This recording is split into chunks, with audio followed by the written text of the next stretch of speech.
سب سے پہلے تو میں یہ تصدیق کر دوں کہ میرا نام پروفیسر ڈاکٹر حکیم اے ایم عسکری یعنی علی نصر عسکری ہے، کیونکہ سابقہ جو میں نے نیوز پڑھی تھی اس میں حسن عسکری لکھا ہوا تھا، تو یہ تصدیق کر دیجیے نام کی۔ آج 27 رمضان مبارک شب قدر، بہت مبارک دن، بہت مبارک مہینہ،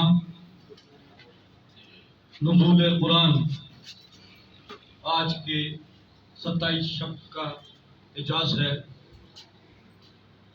تمام آسمانی کتابیں توریت 6 رمضان کو نازل ہوئی، زبور 14 رمضان کو، انجیل 26 رمضان اور قرآن حکیم 27۔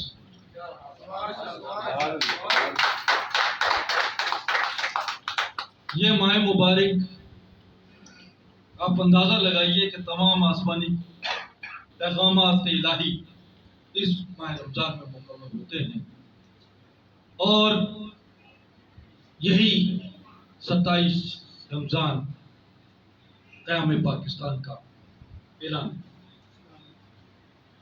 کتنا بابرکت مہینہ، اور یہ قیام پاکستان میں جو خاکساروں نے قربانیاں دی، وہ تاریخ ساز قربانیاں اب تک لوگوں کے دلوں میں موجود ہے۔ وہ موجودہ دور کے سابقہ حکمرانوں نے بھی خاکسار تحریک کے اس جدوجہد اور قربانیوں کو نصاب تعلیم سے نکال دیا۔ علامہ مشرقی کی شخصیت کو نصاب تعلیم سے نکال دیا، لیکن ہمارے دلوں سے یہ نہیں نکال سکتے، کیونکہ یہ خاکسار تحریک کسی جماعت کا نام نہیں، تنظیم کا نام نہیں، اللہ کے سپاہیوں کا نام ہے۔ خاکسار تحریک اور نظریہ کا نام ہے۔ لوگ ختم ہو جاتے ہیں، مٹ جاتے ہیں، نظریے کبھی نہیں ختم ہوتے، نظریات ان کو زندہ رکھتے ہیں۔ آج ہم دیکھتے ہیں کہ وہ قربانیاں جو 19 مارچ 1940 کو خاکساروں نے دی تھی، ٹھیک 4 دن کے بعد 23 مارچ 1940 کو قرارداد لاہور پاس ہوتی ہے، جس کا نام بعد میں قرارداد پاکستان رکھ دیا گیا، اور پاکستان کی بنیادوں میں خاکساروں نے خون شامل کر کے اس سرزمین کو آزاد کروایا۔ یہ خاکساروں کا خون تھا، ورنہ پاکستان ہمیں کچھ جدوجہد آزادی کی جنگ میں نہیں ملا، یاد رکھیے، یہ ہمیں بھیک میں ملا ہے۔ اگر آزادی کی جدوجہد میں ہم اپنا ملک تلاش کرتے تو پورا ہندوستان ہمارا تھا، مگر تقسیم ہند ہو گیا، یہ اللہ کی رضا۔ جدوجہد آزادی کے مجاہدوں نے، آزادی کے پروانوں نے اپنے خون کے نذرانے پیش کر کے اس ملک کو آزاد کرنے کا جو عزم کیا تھا وہ ابھی مکمل نہیں ہوا۔ ابھی ہمارے آدھی آزادی ملی ہے، سمجھے نا؟ مجھے یاد ہے آدھی آزادی کا مطلب کیا ہوتا ہے، کہ وہ ایک شعر ہے کہ از ہیبت شہنشاہ انگشت بدندہ نیم درو، کہ شہنشاہ کی ہیبت سے لوگوں کی دانتوں کے اندر انگلیاں رہ گئی ہیں، آدھی اندر اور آدھی باہر۔ ہمیں مکمل آزادی حاصل کرنا ہے، ابھی ہمیں وہ نامکمل آزادی ملی، ابھی ہمیں کشمیر کو حاصل کرنا ہے، جوناگڑھ حاصل کرنا ہے، ہمیں حیدرآباد دکن حاصل کرنا ہے، ہمیں ابھی اس خطے میں منافقوں سے آزادی حاصل کرنی ہے، انگریزوں کے وفاداروں سے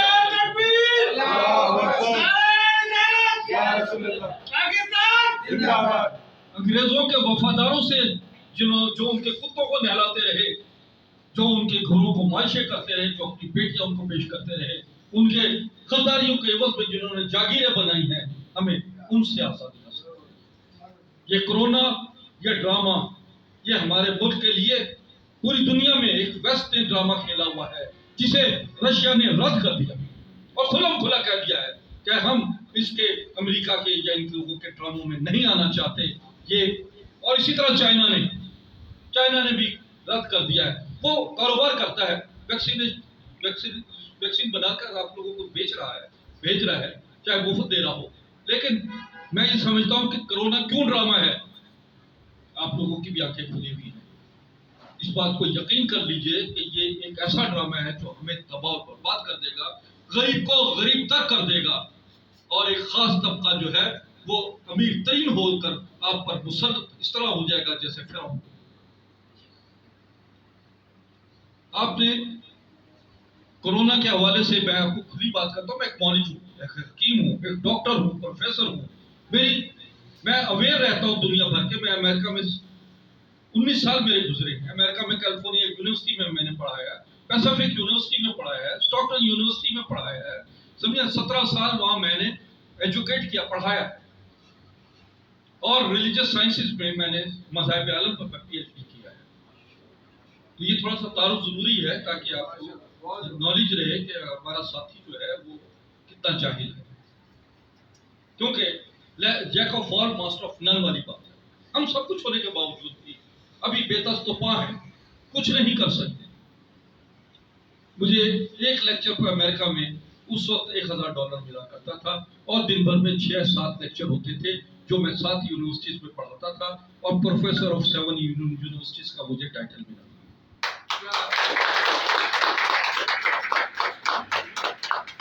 تو اس ڈرامے کو میں آپ دیکھیے کہ ہمارے گھر میں, محلے میں, روڈ پر, فٹ پاتھ پر آج تک کوئی کورونا کا مریض مرا ہوا نہیں ملا. جو مرتا ہے وہ وینٹیلیٹر پہ جا کے ہسپتال میں مرتا ہے, اور یہ وینٹیلیٹر ایک پھانسی گھاٹ ہے. نزلہ, کھانسی, بخار جب سے ہم پیدا ہوئے ہیں ہوتا ہی رہتا ہے. وہ اس میں مسئلہ تو نہیں ہے, لیکن جب موت آتی ہے تو کسی بہانے سے بھی آ سکتی ہے. انسان دنیا میں مرنے کے لیے آیا. اللہ کا پیارا نبی بھی اس دنیا سے رخصت ہوئے, وصال ہوا. تو مقصد یہ ہے کہ اللہ کے پیارے بندے بھی یہاں سے چلے گئے, تو ہم کتنے پیارے ہیں. کیا ہم اللہ کے وہ احکامات مان رہے ہیں؟ ہمارا یقین اور ایمان وہ ہے جو ایک مسلمان کا ہونا چاہیے. آپ کے اندر جرت اظہار و حریت کا وہ علم ہے موجود, وہ پیدا کرو, وہ پیدا کرو. یاد رکھو, میرا اس سٹیج پہ آنے کا مقصد صرف یہ ہوتا ہے کہ میں آپ کو اویئر کروں, آپ کو انتباہ کروں, آپ لوگوں کو جگاؤں, آپ لوگوں کو ہلاؤں, اور آپ لوگوں کے اندر وہ کرنٹ پیدا کروں, وہ حریت پیدا کروں, وہ جذبہ پیدا کروں جو میرا فرض اول ہے. کیونکہ میں خاکسار تحریک کا سینئر نائب امیر ہوں, اور میں نے یہ قربانی بھی دی. میں قائد تھا خاکسار تحریک کا, لیکن ہمارے 2 گروپ تھے, دونوں کو اکٹھا کرنے کے لیے میں نیچے آ گیا. اور جھکنے آنے والے کو اللہ کہتا ہے کہ روز ہمیشہ بہتر عزت کا محافظ بنوں گا, روز ہمیشہ تجھے عزت واپس دے دوں. یہ قربانی میری رہی ہے. مجھے کرسیاں نہیں چاہیے, مجھے آپ جیسے ایسے جالے ساتھی چاہیے جو سپاہیانہ سوچ رکھتے ہو, جو اللہ کا سپاہی بننا جانتے ہو. انشاءاللہ میرے اسد صاحب سے میری بات ہوئی ہمارے, اور اسد صاحب نے کہا کہ آئندہ خاکسار تحریک کا بھی یہاں پروگرام آپ کریں, ہم سب ساتھی مل کر اس کو اٹھائیں گے, اور اللہ کے یہ سپاہیوں کی جماعت کو جب تک دیکھیں, یاد رکھیں انقلاب لانا ہے. جب تک آپ انقلاب نہیں لاتے یہ نظام نہیں تبدیل ہوتا. ہم نے 73 سال میں دیکھ لیا, مختلف ڈگڈگیاں بجا کر آتے رہے, کوئی روٹی کپڑا مکان کا نعرہ, کوئی انصاف کا نعرہ, کوئی اسلام کا نعرہ لگا کر آتا رہا, اور ہماری زندگی دن بدن اس نے اپنے شکنجے میں جکڑ لی. ہمیں آزادی ہماری سلب ہوتی چلی گئی. ایک آزاد قوم ہے, لیکن آج یہ دیکھیے کہ آپ کا عید کے 4 دن 3 دن کے بعد آپ کی عید ہے, اور آپ کو اس سے پہلے مقید کر دیا گیا, آپ کو لاک اپ کر دیا گیا. یہ دیکھیں کہ یہ معاشی جنگ جو ہے یہ معاشی قتل ہے. یہ لوگوں کا جذبات کو قتل کر دیا گیا ہے, ان کے احساسات کو ختم کر دیا گیا ہے, ان کا جذبہ اسلامی کو معدوم کر دینا, یہ بہت بڑا, یہ سمجھ لیجیے کہ یہ آپ پر بہت بڑا ظلم ہو رہا ہے, جسے آپ بڑی خاموشی سے برداشت کر رہے ہیں, صبر و شکر سے برداشت کر رہے ہیں. مگر کب تک یہ صبر و شکر کے پیمانے رہیں گے جب آپ کے بچے بلکتے ہوئے مر جائیں گے، جب آپ کی بیٹیاں باہر کھڑی ہوئی باہر روڈوں پہ کھڑی ہوئی جو ہے اپنی عصمتوں کے سودا کر رہی ہوں گی، جب آپ کے گھر میں روٹی کپڑا نہیں ہوگا موجود، اس وقت کا انتظار کر رہے ہیں. یاد رکھیے یہ عید کے بعد آپ پر فرض ہے، اب آپ اس کی باقاعدہ طور پر اس کے خلاف جو ہے آواز بلند کریں. یہ کرونا، یہ ڈرامہ، یہ کرونا وار، یہ اس میں یہ ملوث ہے سارے حکمران. آپ نے صحیح کہا کہ یہ یہودی ہو سکتے ہیں، یہ مسلمان بھی ہو سکتے ہیں، یہ احمدی ہو سکتے ہیں، یہ مسلمان نہیں ہو سکتے، اس لیے کہ مسلمان وہ ہے جو محب وطن ہے، محب قوم ہے، محب اسلام ہے، وہی حکمران ہے جو انسانوں کے سانسوں کا اندازہ لگا رہا ہوتا ہے، جو اس کے پیٹ کو دیکھ رہا ہوتا ہے، جو اس کی بھوک کو دیکھتا ہے، اس کے افلاس کو دیکھتا ہے، اس کی پریشانیوں کو دیکھتا ہے، اور اس کو نیند نہیں آتی. دور عمر گزرا، دور علی تھا، دور عثمانیہ ہے. آپ کو میں عثمانیہ کے میں روزانہ آپ کو بتاؤں کہ آپ لوگ بھی دیکھیے جیو پر جو آتا ہے عثمان ڈرامہ، آپ اسے دیکھیں. جیو چینل پہ آتا ہے رات کو 2 بجے سے 1 بجے 2 بجے سے 3 بجے، اور ویسے بھی آپ نیٹ پہ چلے جائیں آپ کو پتہ لگے گا نشاط اسلام کیا تھا، اسلام کی نشاط ثانیہ کیا تھی، آپ کیسے مسلمان آپ کو بننا چاہیے. یہ وہ تاریخ آپ کے سامنے اللہ تعالیٰ نے بنا کے پیش کر دی ہے. دیکھیے 2023 میں ترکی آزاد ہو جائے گا، 24-25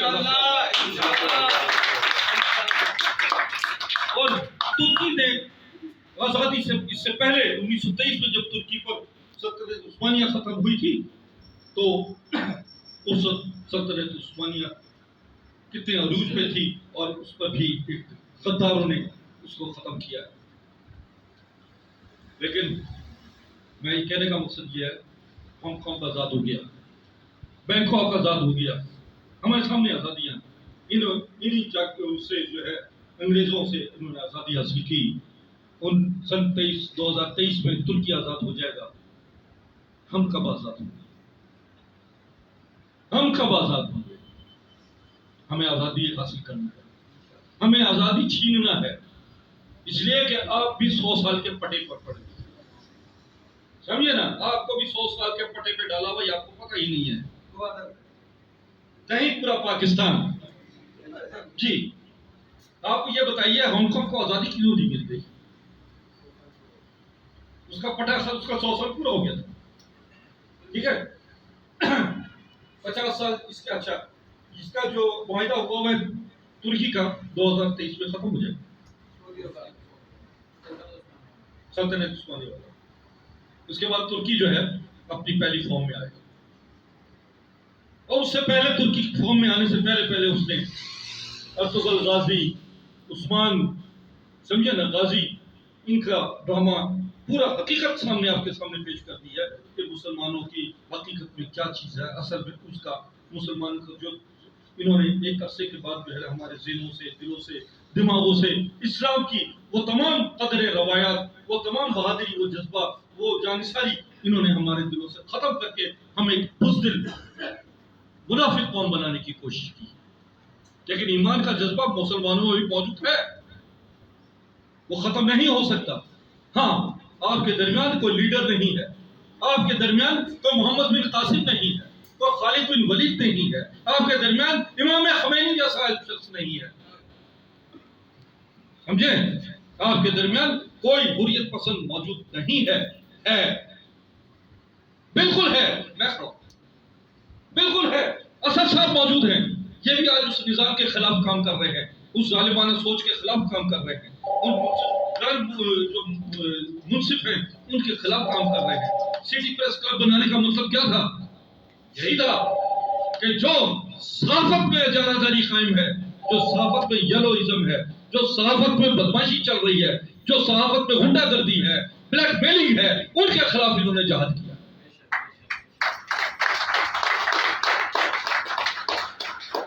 ہر اس شخص کے ساتھ ہم ہیں جو ہمت، جرات اور اقدام عمل کی طاقت بنانے کی کوشش کرتا ہے، ہم اس کے لیے طاقت بن جاتے ہیں. ہم اس کے لیے ہمت بن جاتے ہیں, ہم اس کے لیے جرأت بن جاتے ہیں. اللہ کے سپاہیوں کو ساتھ دینا ہے تو یقین مانو انقلاب تبھی آئے گا, تبدیلی تبھی آئے گی جب یہ ظالمانہ سماج جو ہے یہ ختم ہو جاتا ہے. مولا علی کا قول ہے کہ کفر کے نظام میں زندگی گزاری جا سکتی ہے, ظلم کے نظام میں زندگی گزارنا ناممکن ہے, ناممکن ہے, اور اس کے لیے جہاد کرنا فرض اول ہے. میں نے آپ لوگوں کا وقت تو ضرور لیا, لیکن میں یہ چاہتا ہوں کہ میں جو یہ لیکچر نہیں ہے, یہ لیکچر نہیں ہے, یہ حریت پسندوں کا ایک کردار ہے جنہوں نے ماضی میں بھی جھکنا نہیں سیکھا, بکنا نہیں سیکھا. آپ کو یاد نہیں ہے شاید, میں آپ کو بتاتا ہوں 1992 میں 92 میں نے جیل کاٹی, کوٹلم کی جیل. یہ دور نواز شریف کا دور تھا جبکہ ہم نے بھٹا مزدوروں کے خلاف جبری مشقت کے حوالے سے قانون سازی کے لیے جدوجہد کی کہ ان کے لیے ان پر جو نسل در نسل لاکھوں روپیہ ان پر جو انہوں نے قرضہ دے کر ان کو باقاعدہ اپنا مسلط ان پہ ہوئے میں اپنے ان کے قید خانے اور اپنے ان کے سارے بھٹا مزدوروں کے خلاف بھٹا مالکان جو کہ 83% ابھی بھی بھٹا مالکان آپ کے بیٹھے ہوئے ہیں اسمبلیوں میں بیٹھے, انہوں نے باقاعدہ رجسٹر کیا. ہم نے وہاں پہ لاہور میں ریگل چوک پہ بھوک ہڑتال کر دی تھی, اور اس بھوک ہڑتال میں 6-7 دنوں کی بھوک ہڑتال میں پورے پاکستان کے جتنے بھی اپوزیشن تھی اس نے اس بھوک ہڑتالی کیمپ میں ہمیں خوش آمدید کی. جب یہ موومنٹ بن گئی تو پھر وہی پولیس گردی ہوئی, ہمیں اٹھایا اور ہمیں کوٹ لکھپت جیل پہنچا دیا کہ آپ اپنے مطالبات واپس لے لیں. ہم نے جیل میں بھی بھوک ہڑتال کی اور مطالبات جو ہے ہم نے جاری رکھے تھے, ہمارے مطالبات پورے کیے. 23 دن ہم جیل میں رہے اور 23 دن ہزاروں خاکسار اور بھٹا مزدور کوٹ لکھپت جیل کے ارد گرد محاصرہ کیا ہوا تھا, اور مسلسل باہر سے اندر ہمیں نعروں کی آوازیں آتی تھی اور ہمارے جوش اور جذبے میں کمی نہیں رہی.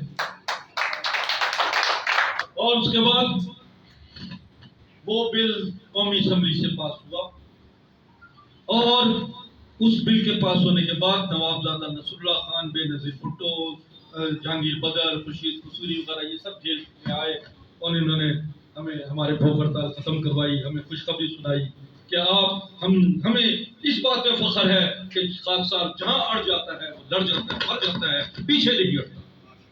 اللہ کی رحمت ہے, آج تک جس کاز پہ بھی ہم کھڑے ہوئے ہیں حکومت ہل گئی ہے. انہیں یہ پتا ہے نہ یہ بکنے والے نہ جھکنے والے ہیں, نہ انہیں ووٹوں کی ضرورت ہے, نہ ان کو کسی مالی صنعت کی ضرورت ہے. یہ اللہ کے سپاہی ہیں اور اپنی کاز کو پورا کرتے ہیں. اس کے بعد میں کراچی سینٹرل جیل میں رہا.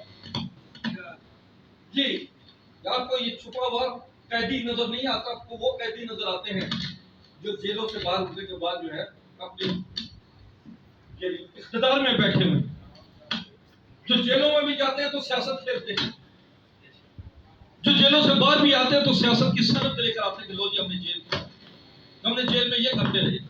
بات یہ ہوتی ہے کہ جیل میں رہنے کے بعد آپ نے اصلاح کی یا وہاں کے لٹیروں ڈاکوں کو آپ نے اکٹھا کر کے مزید ملک اور قوم پر مسلط ہو. اگر جیل میں آپ ایک صحیح کاز پر جاتے ہیں, انسانی جدوجہد کے لیے جاتے ہیں, تو وہ ہے آپ کا سبق. آپ چور چکے ڈاکوں کی فہرست میں جاتے ہیں تو وہ آپ داغدار ہو کر. یہ اللہ کی رحمت ہے, یہ سپاہی اللہ کا سپاہی آج تک جہاں بھی ہم لوگوں نے سٹینڈ لیا ہے اللہ کی رحمتیں نازل رہی ہیں. اور میں نے یقین واثق سے کہتا ہوں اگر آپ کے دل میں یقین اور ایمان کی کیفیت ذرا سے بھی پیدا ہے, اللہ تعالیٰ ہمارے دلوں کو منور کر دے گا, ہمارے دلوں کو روشن کر دے گا. اور یہ کرونا کو مسئلہ نہیں ہے, یہ آپ لوگوں کی بزدلی ہے جسے آپ لوگوں نے ہر معاملے میں اس کو لبیک کہا. انہوں نے گھر سے باہر نہ نکلو, گھر سے باہر نکلنا بند کر دیا, ماسک لگا لو.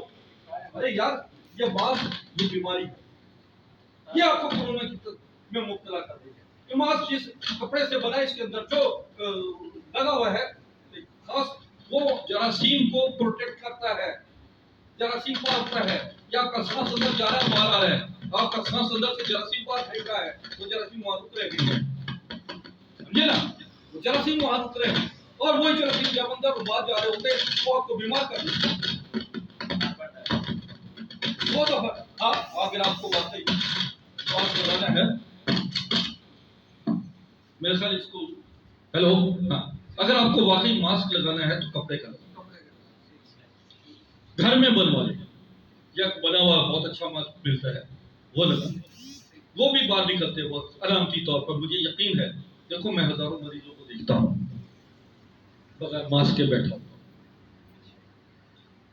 جس دن میری آنی ہے اس دن دنیا کی کوئی طاقت نہیں روک سکتی, یہ یقین رکھو. جو موت سے ڈر گیا وہ مر گیا. سر موت سے پہلے موبائل لے جائے گی تو کیا کریں گے؟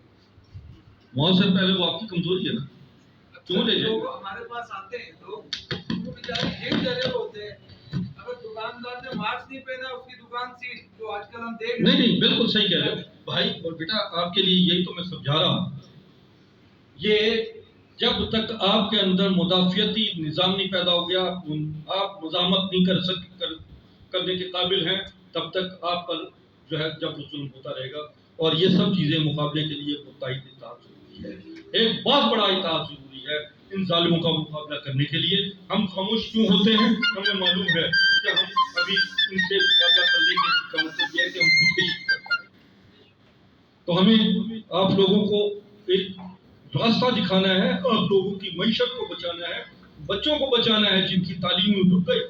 یہ جاہل قوم پیدا کرنا چاہتے ہیں, یہ کالج یونیورسٹیاں یہ سب اسکول تباہ برباد ہو گئے, نظام تعلیم ختم ہو گیا, آپ لوگوں کا نظام معیشت ختم ہو گیا, آپ کا کلچر ختم ہو گیا, آپ کی روایت ختم ہو گئی, آپ کی اسلامی ضابطے قوانین ختم ہو گئے. نہ آپ اپنی مرضی سے صحیح طریقے سے حج ادا کر سکتے ہیں, نہ عمرہ ادا کر سکتے ہیں, نہ نماز پڑھ سکتے ہیں, نہ روزہ رکھ سکتے ہیں, اور نہ ہی آپ عید بنا سکتے ہیں. کیسا ظالمانہ نظام ہے. اس کے باوجود بھی ہم خوف و ہرسمنٹ کی حالت میں سمجھے نا بیٹھے ہوئے ہیں کہ شاید اوپر سے کوئی اللہ تعالیٰ امام مہدی کو بھیج دے اور ہمیں نجات دہندہ بن جائے. نہیں, آپ لوگوں کو خود آگے بڑھنا ہے, خود ہمت کرنی ہے, خود نظام پیدا کرنا. ایک منظم جماعت ہے, ایک نظام ہے جو علامہ مشرقی نے مکمل کر کے دیا تھا. میں آپ کو اور راز کی باتیں بتاتا ہوں کہ آئین مشرقی جو علامہ مشرقی نے بنایا تھا, آئین ہندوستان سے انگریز چھوڑ کر جا رہا ہے, انگریز ہندوستان کو چھوڑ کے جا رہا تھا کیونکہ خاصاروں نے ان کا جینا حرام کر دیا تھا. انہیں پتہ لگ گیا تھا کہ یہ خاصار جو 10 لاکھ فوج پورے ہندوستان میں تیار ہو گئی ہے, ہم چند ہزار کسی کھاتے میں نہیں ہیں. اور انہوں نے بہانہ کیا تھا, بوریا بستر لپیٹنا شروع کیا تھا, اور جاتے وقت پاکستان کی بنیادیں رکھ کر بنیاد رکھے گئے تھے. اور یہ لولا لنگڑا پاکستان ہم نے قبول کر لیا. 1000 میل پر مشرقی پاکستان اور یہ مغربی پاکستان. علامہ مشرقی نے 1951 میں کہہ دیا تھا کہ یہ لولا لنگڑا پاکستان میری نگاہیں دیکھ رہی ہیں کہ وہ 1970 یا 71 کا دور ہوگا جب زندہ باد اور مردہ باد کے نعرے لگ رہے ہوں گے اور حقدار کو اس کا حق دیا نہیں جائے گا, ملک توڑ دیا جائے گا. مجیب الرحمان حقدار تھا آپ کے ملک کا وزیر اعظم بننے کے لیے, لیکن محض اس لیے کہ بنگالی غدار ہے, جہاں آپ کوئی حق مانگتا ہے تو اسے غدار کہہ دیا جاتا ہے. اگر اس کو دے دیا جاتا, بھٹو ضد پہ نہ آتا اور اس کو وزیر اعظم بنا دیتا تو پاکستان متحد رہتا. یہ صرف کرسی کی جنگ تھی جس نے پاکستان کو 2 لخت کر دیا, اور مشرقی کا وہ انتباہ, وہ پیشن گوئی 100% سچ ثابت ہوئی. اسی طرح مشرقی کی اور بہت ساری پیشن گوئیاں سچ ثابت ہوئی. آئین مشرقی کے بارے میں بتاتا ہوں کہ ہندوستان سے جب انگریز جا رہا تھا, علامہ مشرقی نے نوٹ چھاپ دیے تھے, علامہ مشرقی نے ٹکٹ چھاپ دیے تھے, علامہ مشرقی نے ہندوستان کو آئین مشرقی دے دیا تھا کہ دیکھو کانسٹیٹیوشن مشرقی موجود ہے. اور وہ تمام پورا کانسٹیٹیوشن آئین مشرقی ہندوستان کے آئین میں منون شامل ہے. اور پاکستان میں 1971 میں بھٹو نے آئین بنایا, جو آئین ابھی بھی آپ کا لولا لنگڑا آئین ہے. آپ کو غریب کے لیے وہاں پر کوئی جگہ نہیں ہے.